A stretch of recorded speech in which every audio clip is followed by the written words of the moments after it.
आज हम रघुवंश महाकाव्य के द्वितीय सर्ग में से द्वितीय पद्य का अध्ययन करेंगे, जो इस प्रकार है। तस्या खुरन्यास पवित्र पांशुम अपांशुला नाम धुरी कीर्तनिया मार्गम मनुष्येश्वर से धर्मपत्नी श्रुति इव अवार्थम स्मृति अन्वय गच्छति। प्रस्तुत पद्य रघुवंश महाकाव्य के दूसरे सर्ग में से लिया गया है। इसके रचयिता महाकवि कालिदास हैं। राजा दिलीप और महारानी सुदक्षिणा संतान प्राप्ति के लिए मुनि वशिष्ठ के आश्रम में आते हैं तथा नंदिनी धेनु की सेवा करते हैं। इस श्लोक में महारानी द्वारा की जाने वाली धेनु की सेवा का वर्णन किया गया है।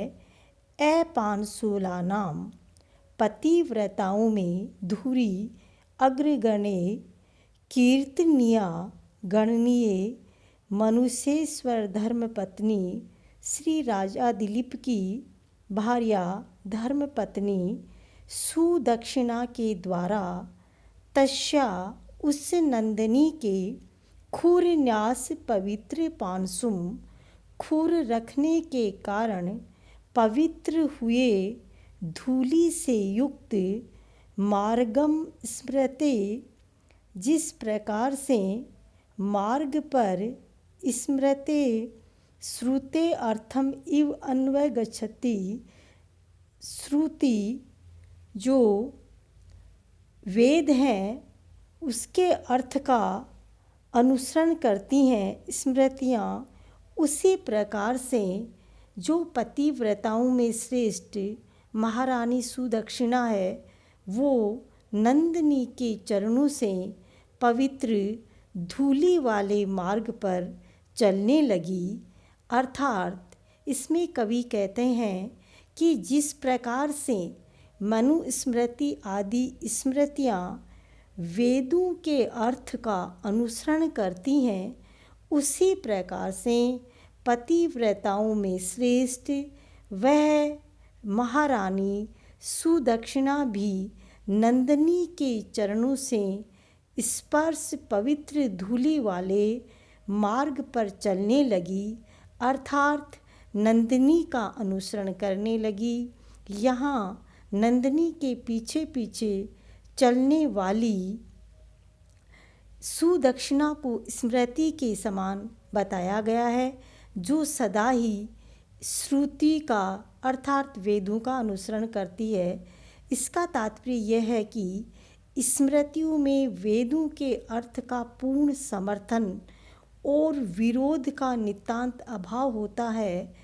इसी प्रकार से नंदिनी के पीछे पीछे सुदक्षिणा का चलना इस तथ्य को पुष्ट करता है कि नंदिनी स्वेच्छानुसार विचरण करने के लिए स्वतंत्र थी, जबकि सुदक्षिणा उसके मार्ग पर चलने के लिए बाध्य थी।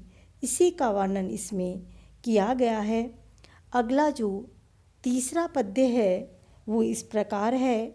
निवर्ते राजा दयिता दयालुस्ताम सौरभीम सुरभि यशोभि पयोधरी भूत चतुसमुद्राम जुगोपे गोरूप धराम इव उर्विम। रघुवंश महाकाव्य के इस पद्य में राजा दिलीप के द्वारा गो सेवा का वर्णन किया गया है और बताया गया है कि राजा दिलीप अपनी रानी सुदक्षिणा को मुनि के आश्रम में छोड़ करके स्वयं नंदिनी की सेवा के लिए किस प्रकार तत्पर हैं, इसका वर्णन इसमें किया गया है।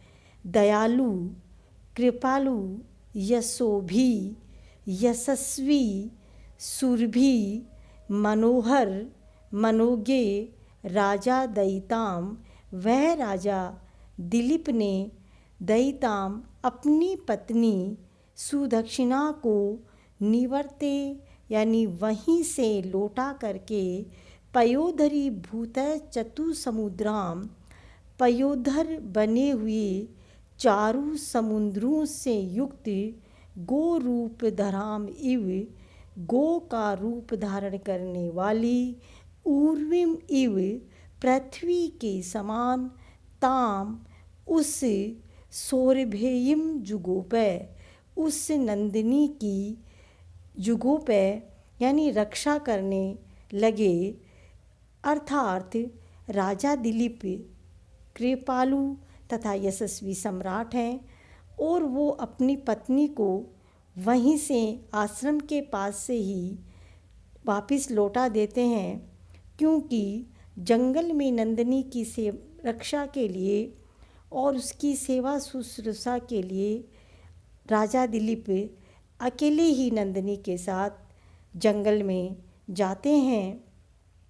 यहाँ इसी का वर्णन किया गया है कि राजा दिलीप अपने राज्य अथवा पृथ्वी की रक्षा, एक प्रमुख और जो पुनीत कर्तव्य राजा का होता है, दिलीप उस नंदिनी को पृथ्वी का रूप समझ करके उसकी रक्षा में पूर्ण रूप से दत्तचित हो जाते हैं और नंदिनी के स्तनों को समुद्र मानकर दुग्ध या जल से लोकोपकार भी यहाँ व्यक्त किया गया है। इसी का वर्णन इसमें किया है। इस पद्य में अनुप्रास अलंकार है। धन्यवाद।